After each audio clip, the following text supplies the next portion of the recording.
Well, hi again, everybody, and welcome to another episode of 100 Yards of Football. I am excited. I am thrilled. I am overjoyed to be with Vincent Turner, our co-host and founder. Vincent, it's been weeks, I think, since you and I have just been on together. We've had a lot of different guests. We've had some great company that we've enjoyed together, but we're going to talk today about the NCAA 2025 Week 1 season opener. And finally, we get to be together and get to share our thoughts and go over the season and especially some of the big games that are going to be taking place this weekend. Before we get started, I want to give you kudos for the outstanding job. As you just mentioned, we haven't done the show in a while, but you've been on fire like the Ohio players. Margaret, Bill Moss, Bob Case. And tomorrow gives people a little heads up. Ron Yeri, former offensive tackle, USC Hall of Famer. So you've kept the fort going, my man. But college football season is upon us, and I'm not going to talk anymore longer.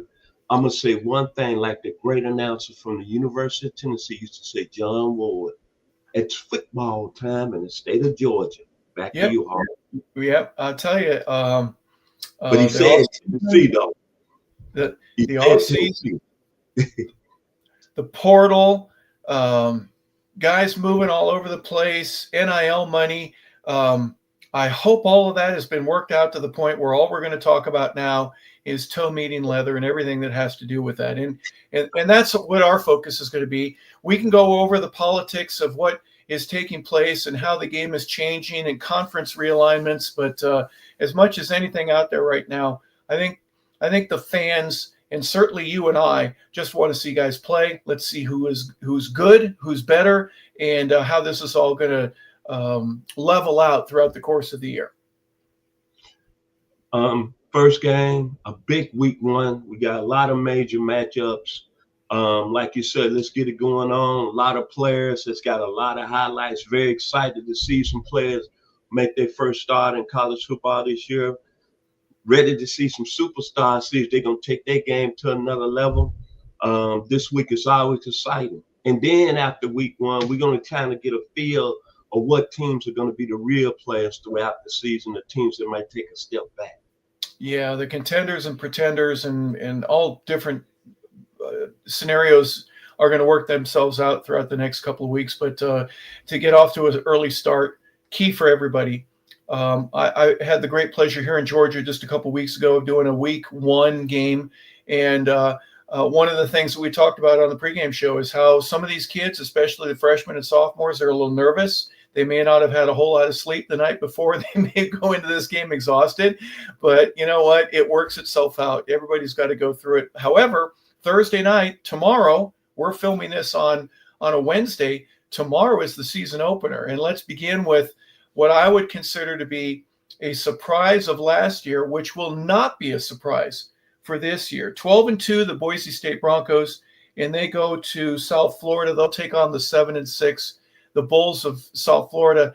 Vincent, I think if you're not going to, want to have to see a Big Ten or an SEC school open up in a massive rivalry game or, whatever the scenario may be, this is going to be a good football game. And I'm really wondering whether Boise has enough in the tank to carry over what they had last year. They lose Ashton Gente to the Raiders in a first-round draft pick. But what do you think right now in terms of Boise and their preparedness for this 2025 season and a chance to make it into the playoff? I think anytime when you look at a major college football team, the most important position is the quarterback. Bottom line, Maddox Madison has to take his game up to the next level. 3,000 yards last year, had over 23 touchdowns, 6 INTs, 62% completion rate. They got some good pieces on the outside. Chris Marshall, who didn't play last year with Boise State, was out with injuries, a transfer from Texas A&M. Latel Capos is coming back in the slot. Of course, you're not going to replace Ashton Gente. There's no question about it. But I believe Malik Sherrod could be the next man up. And the thing about Boise State, why a lot of people saying they're going to be a top-rated Group 5 team is their defense. Jaden Virgin Morgan is one of the best players in the country at the defensive end position. Then they got a real nice football player and Tyler Benefield that's a good player. And they brought over Deion Washington, a transfer from Hawaii. But Hop, I'm gonna give it back to you. The catalyst for their defense, I'm gonna let you tell the people who we talking about. Well, Marco Notarini, talk about this kid. He's a smart, very smart kid. He's a high IQ football player as well. If you ask me about Boise, and just give my opinion, and this is not like I am watching them practice every day, their offense can score. I don't know if they're going to put as many points on the board last year. That'll depend on the offensive line. But for me, you've got to be able to make some big stops, and you have to do that with defense. So Marco's one of those guys. Fill us in a little bit about him and the importance that he has in terms of this Bronco defense. Last year, 60 tackles, man, 3.5 sacks, made key plays throughout the season. But most of all, what I love about him, we talked about it before the show, he's got FBI football intelligence when it comes to the field. But what I love about him, he's a potential Rhodes Scholar. Hawk. 3.95. The last 6 semesters, he's made all A's. Back to you, Hawk. Yeah. Now, you mentioned Maddox, their quarterback. I am interested to see how, if he has numbers that are just similar in the passing attack to what they had last year. And I think he'll throw more. I think they'll depend on him a little bit more. But if they can keep running 250 yards a ball game, something in that range, which is a little bit more than normal in the NCAA level. But I'm putting the onus right there on their offensive line. I'm hoping the guys that returned and the guys that are coming in new, so to speak, but whether it's portal or whether it's a guy that was a freshman or sophomore last year, junior that was asked to play a little bit more this year, did they get the extra rep in? Did they run the extra sprint? Did they do what they need to? In other words, are they getting themselves ready? Did they watch an extra 5 minutes of film? Everything that you need to do to get yourself ready. I'm looking forward to seeing this, and I really think that Boise has a chance to be another one of those teams that's on the outside. They're not in the Power 5 conference, Power 4, but they're close enough, and their history, especially since that Oklahoma game a decade ago, I think they're fun to watch, and I'm excited to see them start there against USF. They're going to Tampa tomorrow evening. That's a South Florida team that's got a lot of aspirations. I think at the quarterback position, even though he got hurt in the third game and missed the whole year, Byron Brown has got a chance to be one of them guys who can start talking about quarterbacks throughout the country. You know, a lot of people talking about Cade Klubnik, Derek Nussmeier, Lenoris Sellers. No question about it. They players. And, of course, Archie's grandson. I don't have to mention his name, do I? No. So at the end of the day, Byron Brown is a guy that can get in that, I'm going to say, conversation.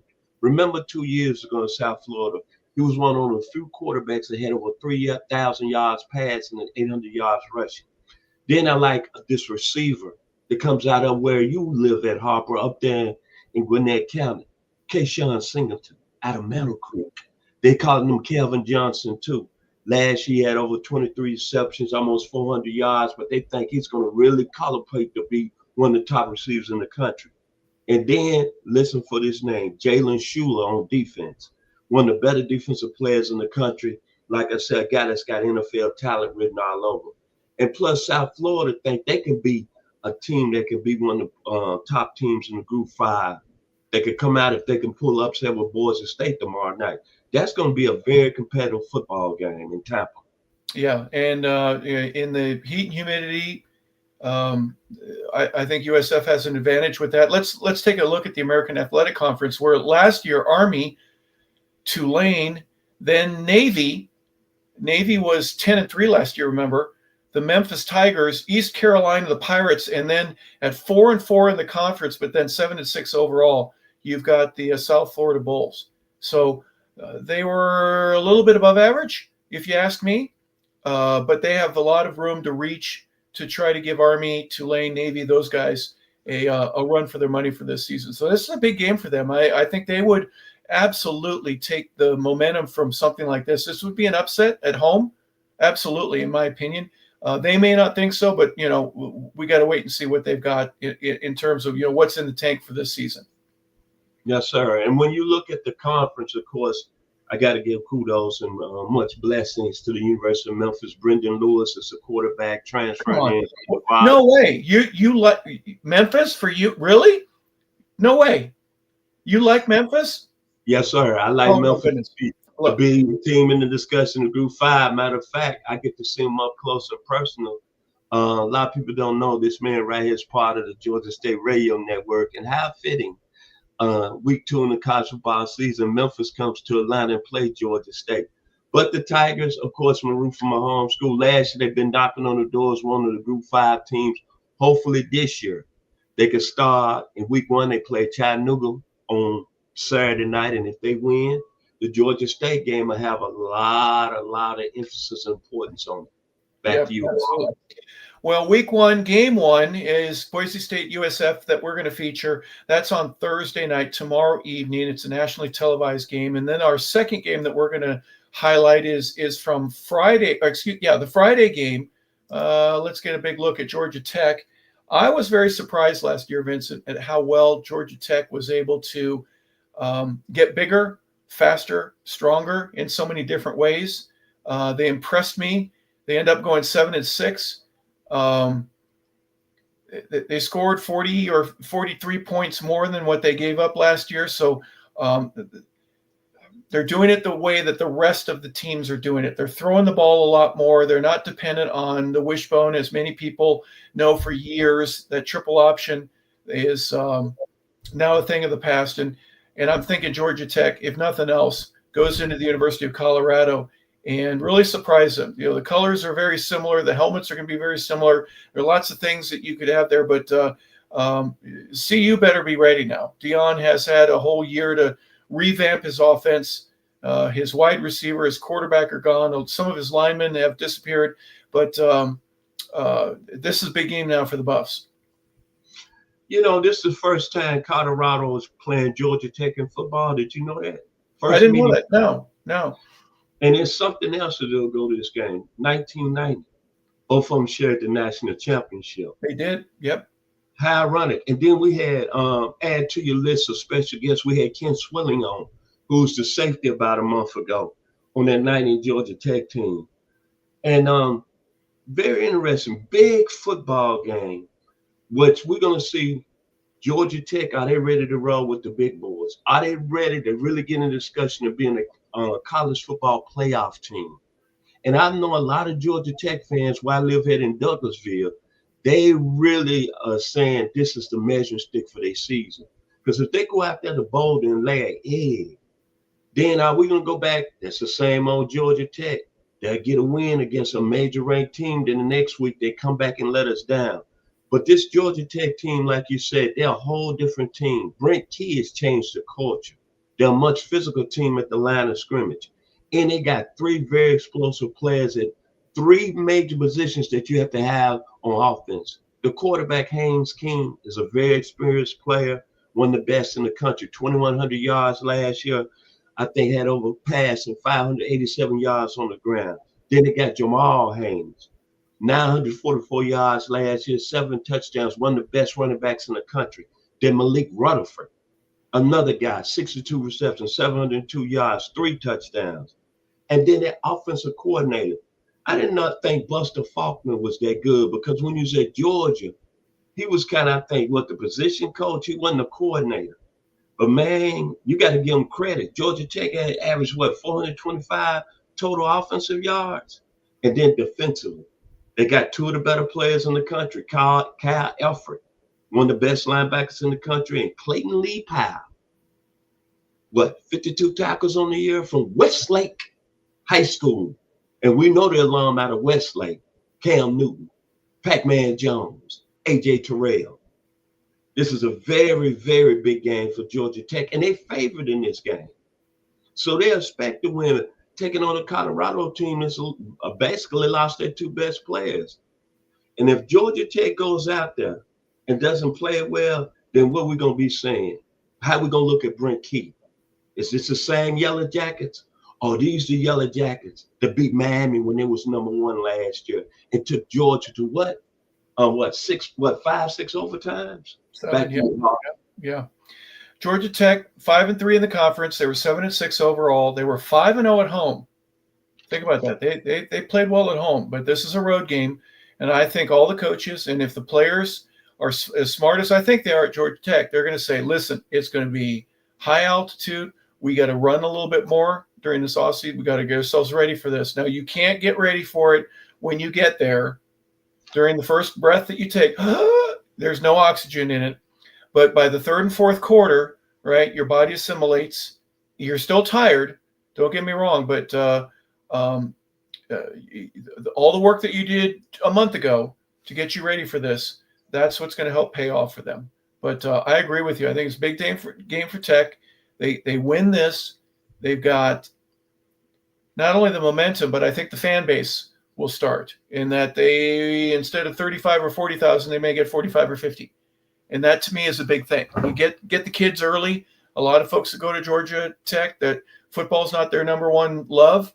Books are and studying is. But if you can get the kids excited, it makes for a completely different dynamic. Big game though, and this obviously is one that on Friday night. And I'm still, Vincent, I'm a guy that says, nope, Friday night is for high schools. I really don't like the Friday night games. I think you should highlight local high school games, but this is on a national level. But it is a big game, and we'll see what happens there in Buffalo country there in Boulder. It's the game of the week right here now. Mm-hmm. Vincent, this is a game, right? I don't know if you get any bigger than this. You got a repeat from last year. You just said that CU and Georgia Tech were national champ 1980. It took 35 years for them to get their rematch. Well, it took about 3 days for the networks to try to put this one together. I'm excited for this game, and I'll tell you why. And then I want you to talk about each of these two teams and some of the key components of it. What fascinates me about this is people from Oklahoma, people from Michigan, go blue. They're going to peak. They're going to watch this. They're going to say, what do we got in Columbus that we got to worry about? What do we got there in Austin that we need to be careful about? First time in the history of the school, isn't it, that Texas is number one? I know there's some folks going, maybe Penn State should be number. Don't worry about it, guys. It doesn't matter now anyways. But I think this is a game where everybody, especially when nothing else is happening at noon Eastern time, you got it with the biggest game of the week. Go ahead.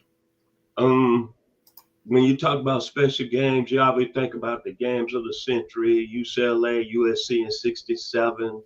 I think they were 1 and 2. Other games, Alabama, Notre Dame, Texas and USC in 2005. But this game is special because, number one, it's going to be a lot of NFL scouts in the stands. A lot of talent on both sides of the ball. A very talented Texas team. And, of course, everybody is wanting to see the grand opening. His grandfather premiered when I was 8 years old back in 1968 at the University of Ole Miss, and it was the same hype around him. A lot of people saying Archie Manning was the greatest quarterback that ever stepped on soil in the state of Mississippi, from Drew, Mississippi, 15 minutes from where my mother was born in Sunflower. And I remember the day I was 8 years old, and Archie Manning came in a Liberty Bowl Memorial Stadium in Memphis and led the Ole Miss team over Memphis State 21-7.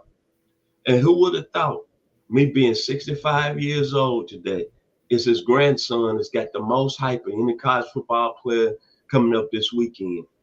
It's Arch Manning's time, man. Texas number one. Very star-studded football team. A lot of talent on the offensive side of the ball. Mr. Wisner, one of the better backs in the country. They got another back that tore his knee up last year, C.J. Baxter, that's returning. They're very stout, the receiver position, Andre Moore, Ryan Wingo. They bring out one of the top transfer players out of Stanford in the portal, Emmett Mosley.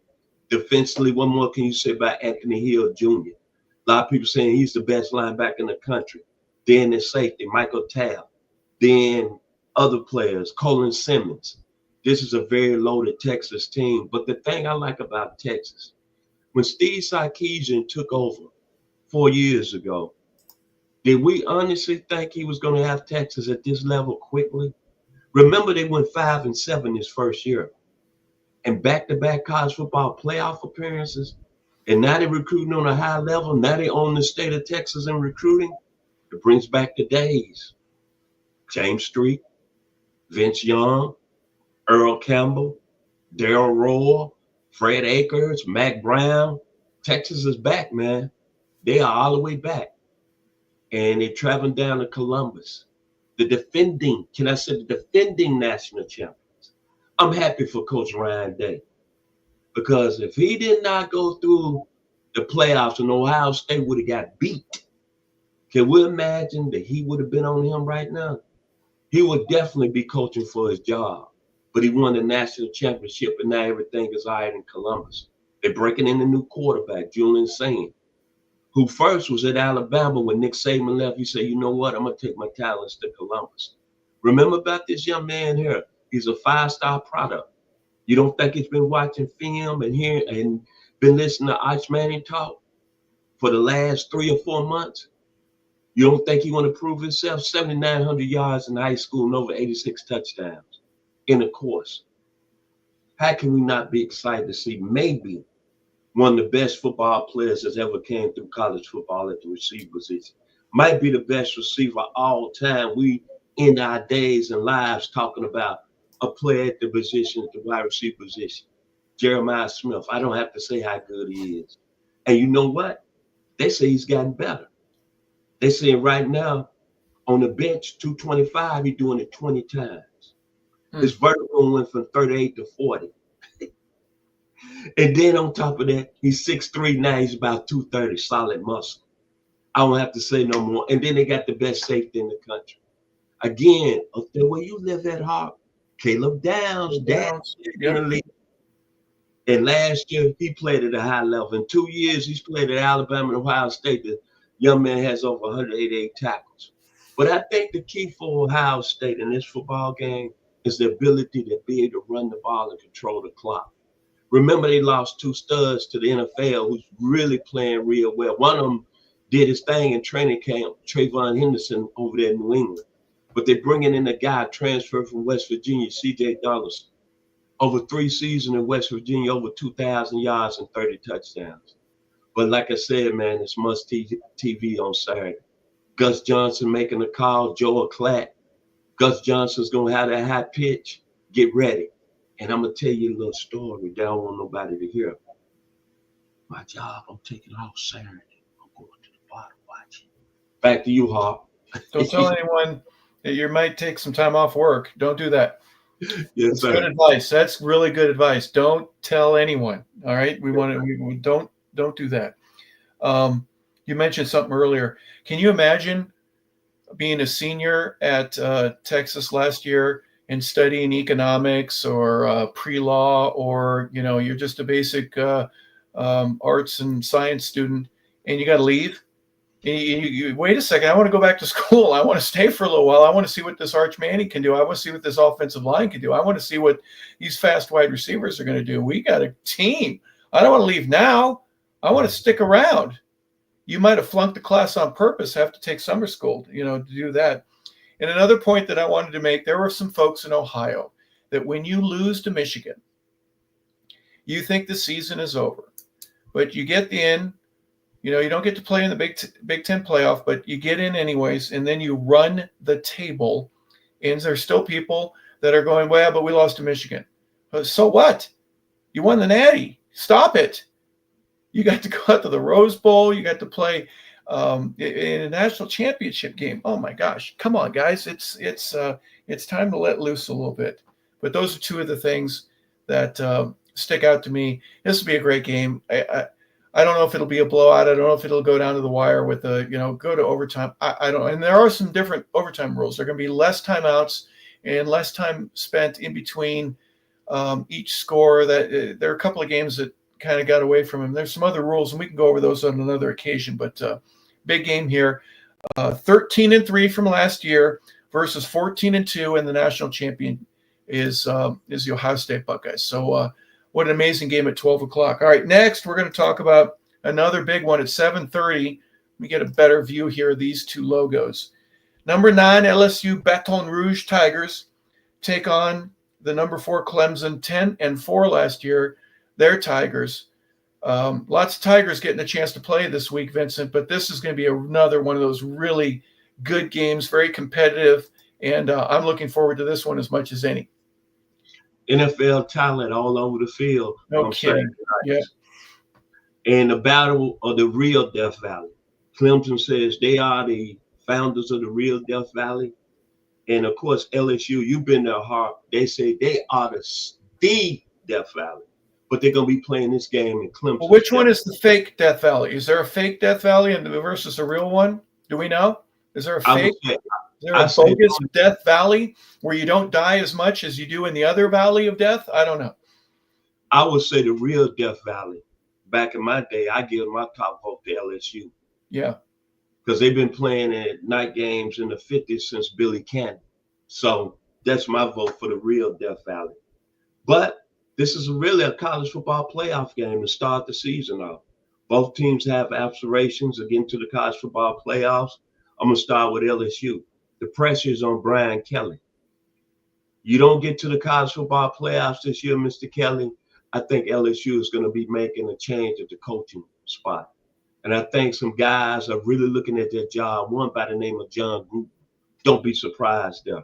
But getting back to LSU, Brian Kelly, remember he left Notre Dame and he took the LSU job because he said, one, it's going to give him a better opportunity to recruit, more better athletes, and he can win the national championship at LSU than he could at Notre Dame.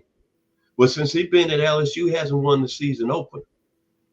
And on top of that, what blows my mind, they haven't had a real good defense since he's been there. And that's what LSU won the 2019 championship with. Even though Joe Burrow, Jamar Chase, Justin Jefferson put up huge numbers. But it was their defense that got them over the top in the national championship game against Clemson. Patrick Queen and Grant Delpit. But this is the thing about LSU. We're going to know they're going to score points. They got some people saying maybe the best quarterback in the country, Garrett Nussmeier. What did he do last year? Over 4,000 yards, 29 touchdowns. They loaded at the receiver position. They went to the portal. They got Nick Anderson out of Oklahoma, player. They got Braylon Brown out of Kentucky, player. 122 receptions over 3 years. And of course, remember this name, Harlem Berry, freshman running back. He's special. Over 8,000 yards rushing and 142 touchdowns in his career. And most of all, as I said about LSU, if they don't go to the college football playoffs, it's got to be about their defense. Now, they spent a lot of money in the NIL and got the top defensive players that you can buy. Patrick Payton out of Florida State, the DN position. Jack Payburn out of Florida, defensive end position. Monsieur Delaney, who everybody had rated the top corner in the portal out of Virginia Tech. But I think for LSU to really take the next step defensively, the help for Harold Perkins. Remember his first 2 years in the SEC, he was maybe one of the top 3 defensive players in the league. He comes back healthy, LSU probably be pretty good defensively. Not at Clemson. You got to be happy for Dabo Swinney because he said he won't touch the portal. He said he's going to build his team the way they've been building. We're going to recruit players, our type of players, and we're going to go with that. Well, you know, Clemson, a lot of people saying it has been down for the last couple of years. But you know what? They made the college football playoffs last year.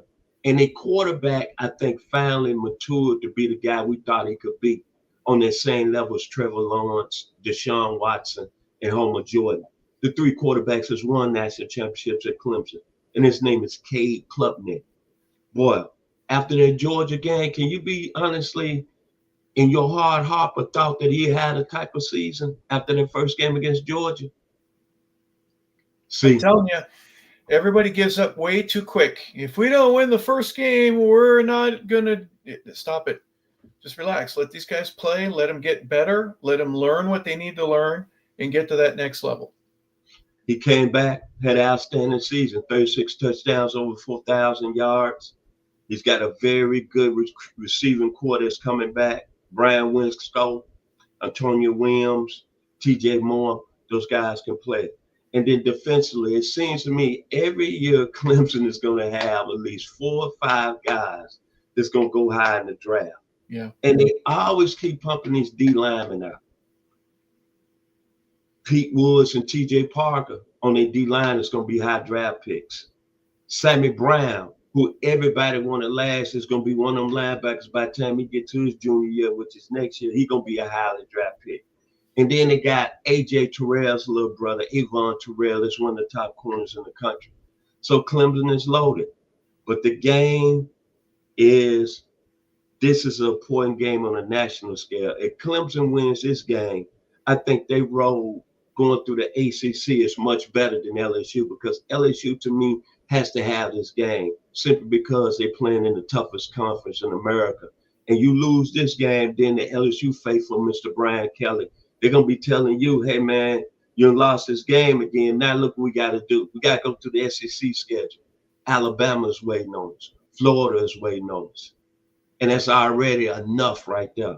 Back to you, Harper. A&M, Texas, Ole Miss. Thank you. You bet. Yeah. Well, I don't know what to say, Vincent, other than I think the Tigers are going to win. I'm just going to leave it there. That's just going to be my final answer for this game. Another one, I don't care if you're at A&M or you're Bama, if you're a South Carolina fan, it doesn't matter. You're going to peak just like you're going to do it at the Texas and Ohio State game. There are going to be some folks that are going to peek into this game, even if their game is going on and you're not at your stadium watching your team. Shame on you for not doing that. But if you are, you may want to just check the scoreboard to see what's going on, because this is going to be one of those big games that, for obvious reasons, get two nationally ranked teams as high as they both are top 10 teams, should be fantastic. And for obvious reasons, we're looking forward to it as well.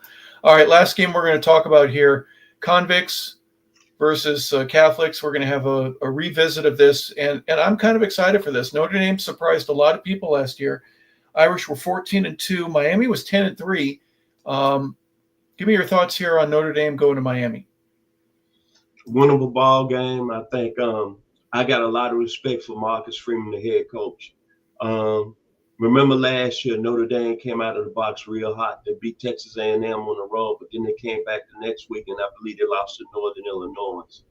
And I'm telling you, as you just mentioned, Harper, you say, hey, man, let's don't get so wrapped up in the first game of the early part of the season.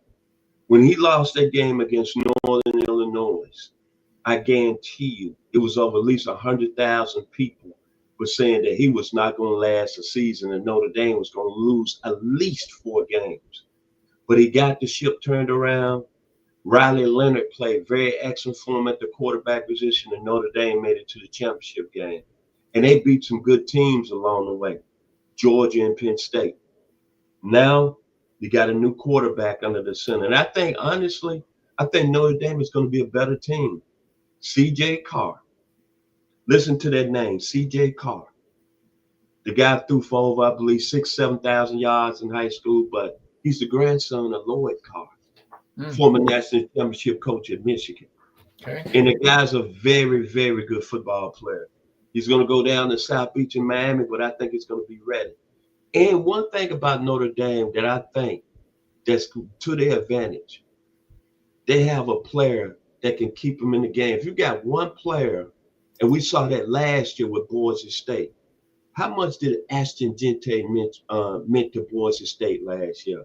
Well, Jeremiah Love, is no question about it, is the best running back in the country. Last year, over 1,100 yards, 17 touchdowns. And believe me, Notre Dame is going to feed him very early on Saturday night. And then they got 2 very good receivers, Jaden Greathouse, who had an excellent college football playoffs against Penn State and Ohio State. And then Malachi Fields coming over from the University of Virginia.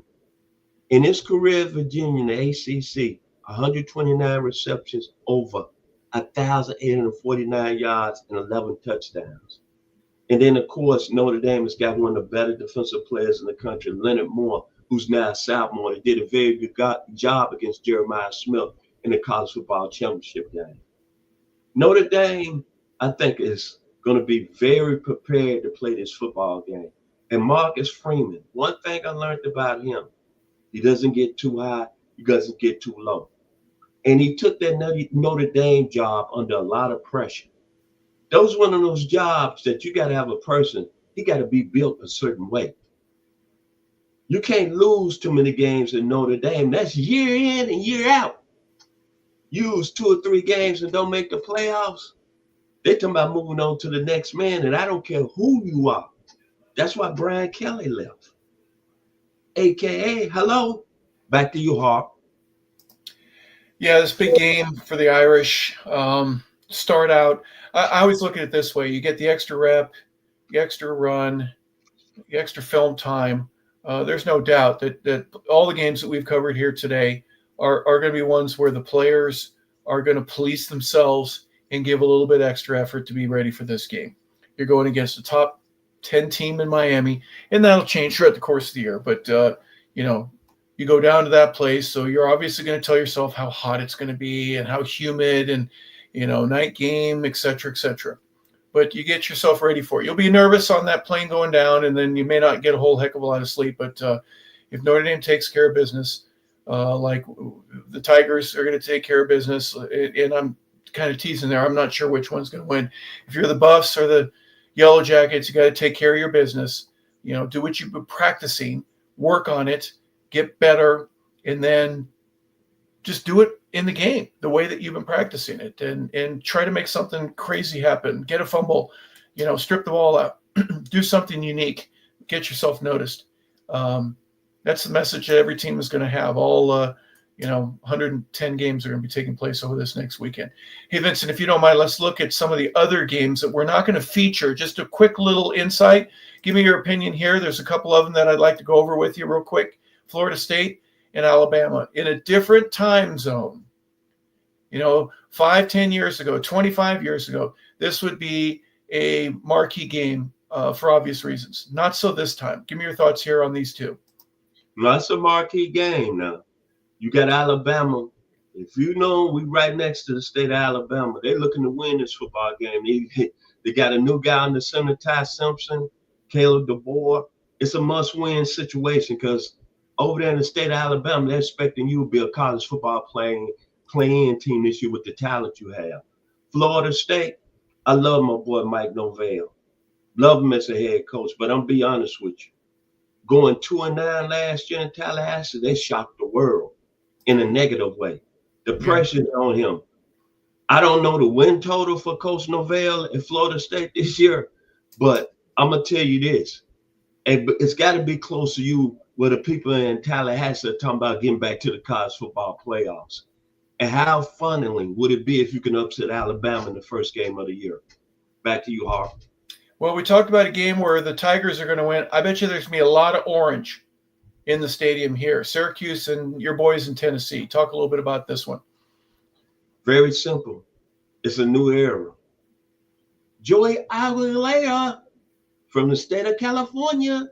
Matter of fact, you've seen him play some ball, right, at Appalachian State. So I give it back to you, Harp. How good is Joey Aguilera? Well, I'll tell you this right now. Their quarterback situation couldn't have been any worse right after the playoff loss, right? So if they're able to tack down and get the right guy in the right place, that's going to make a huge difference for the Volunteers. To have their guy go to UCLA, I get it. But kudos to Tennessee to stick with it. No. You signed an agreement, and we are going to stick to it. I know you want more, but we're not going to do that. That took a lot of guts to be able to do that in the Tennessee athletic department. I'm going to say one thing about this football game. I want to give very special love to Fran Brown, the head coach of Syracuse, former assistant at Georgia. He did an outstanding job in his first season. I didn't see that coming. But like he's got Syracuse back of the days, Ernie Davis and Jim Brown. He's got them people up in Syracuse, New York, believing in football. That's going to be a pretty good matchup.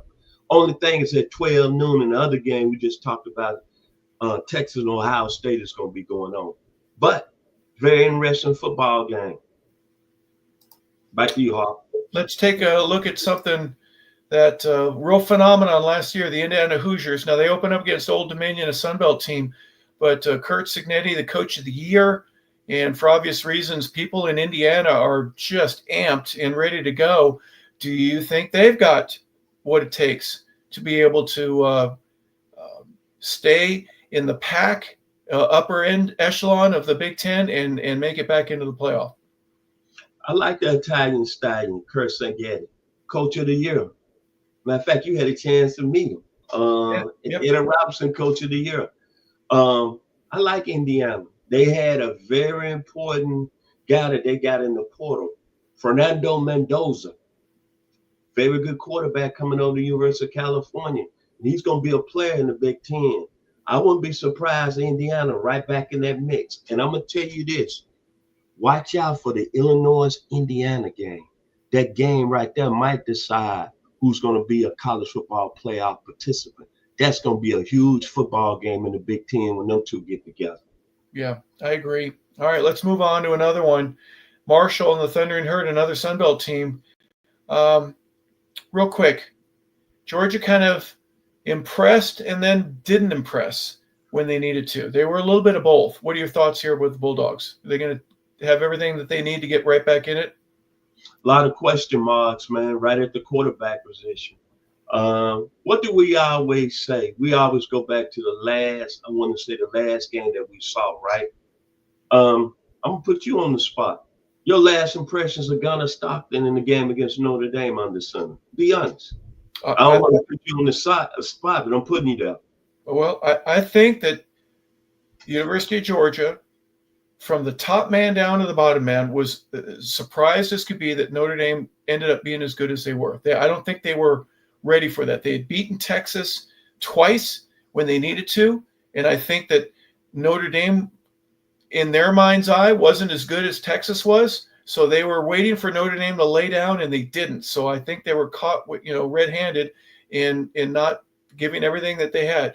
And I know some Bulldog fans are going to go, "You're out of your mind. What do you mean they gave everything that they had?" Well, I thought they were surprised. That's just my opinion. I'm going to back up with my first statement before I gave it to you. It's all about Gunnar Stockton. Again, the quarterback position. Last impressions that I saw him, he was up and he was down. I thought he had some problems in the passing game, but that's just me. And I'm not a diehard Georgia fan, but I'm just a guy that's talking sports. And most of all, Georgia, to me, last year did not really see dominant on both sides of the ball at the line of scrimmage, especially offensively. I don't know what happened there, but it just, to me, they didn't play well running the football last year. But they're a very talented team now. They went out and got Zachariah Branch, one of the best football players in the country from USC. They got Noah Thomas, big-time receiver from Texas A&M, and they got Kobe Young coming back. So this is a team, they still got top-level talent, both on the offensive and defensive side of the ball. But to me, it's going to be how well Gunnar Stockton plays. He plays well, Georgia's going to be a top-5 team. He doesn't play well, Georgia's going to struggle. It's not about Mike Bobo calling the plays. It's not about Kirby Smart and what he's doing. It's all about the quarterback with Georgia. Yeah. Go back-to-back national championship years. Stetson Bennett played his mind out. When it was big football games, he stepped up and played at the highest level. And it's that very simple. No question about it. To me, Gunnar Stockton is the key to the University of Georgia. Marshall is going to be coming down, I think, really not with a strong football team because their coach, Charles Huff, left and took all the players from the Southern Mississippi. Yeah. So this is a Marshall team that's going to be, what you want to say, short-handed. So it's going to be very interesting for me. I'm going to be watching very closely how well Gunnar Stockton plays. And I'm not talking about with his feet. I'm talking about him being able to throw the football accurate and being on time and being protective of the football. Back to you, Hart. Yeah, that's the key. And then one more thing about Georgia is, how well do they do on third down? In some of the key circumstances of any specific game or throughout the whole season, are they converting on third down? Do they keep the sticks moving? And do they control the clock and ultimately the scoreboard? Those are some big things that they've got to figure out. They've got the talent. If you don't believe me, just look at draft day. How many Bulldogs were taken? Oh, my gosh. It's amazing. All right. Chattanooga ends up going to see the Kitty Cats there in Memphis. Let's talk. It wouldn't be a show without you getting to talk about your Memphis Tigers.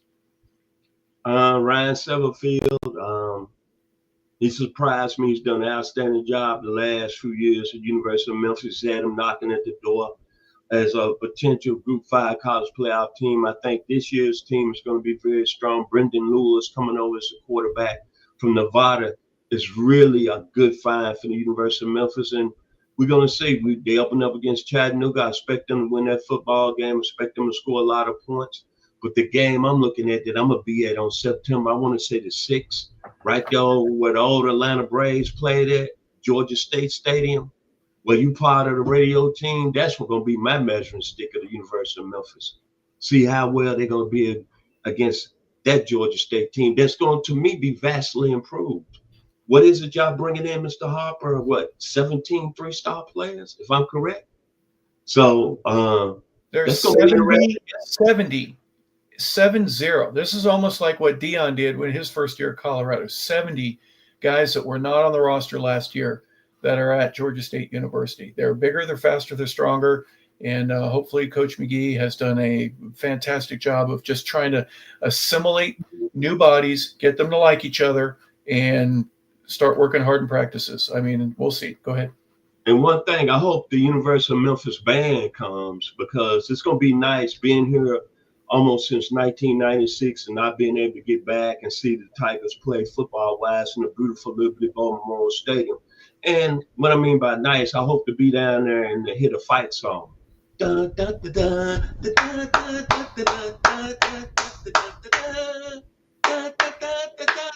ready, big boy. I'm talking to you, Mr. LaBelle. Hey, ready. You bring the band down, you better bring some barbecue. I'm on some rendezvous, and that's all there is to it. We're going to leave it at that. Hey, guys, everybody knows that recruiting is an absolute must when you're dealing with college and even high school sports.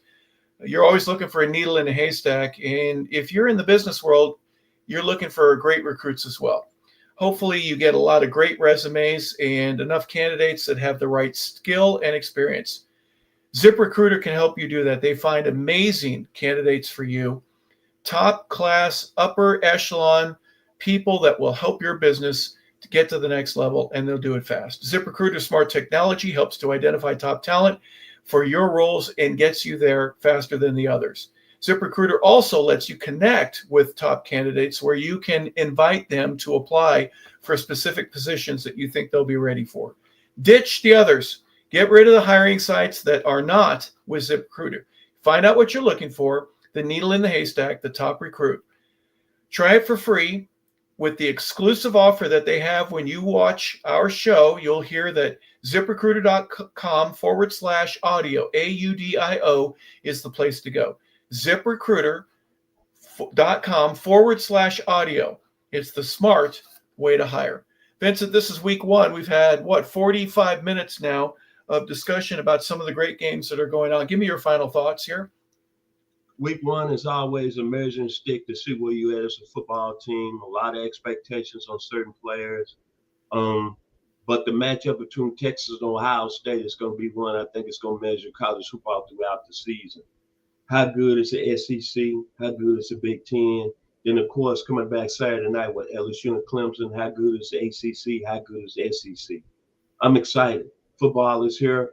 All I can say is let's get it on. It's the great Marvin Gaye. Let's get it on. Get it on. Yep. We've been waiting now for months, and the time is now. Tomorrow evening, game number one, and then there are about 199 different other games that will be taking place over the next couple of days, including Sunday. There'll be some games on Sunday that you can watch as well. But we are excited to bring you week one here at 100 Yards of Football. So for Vincent Turner, I'm Harper LaBelle. We want to thank you for tuning in. And throughout the course of the season, we are going to keep you up to date with some of the great games, some of the great accomplishments, and some of the great successes that these college teams have had. We appreciate you being part of the show. Have a fantastic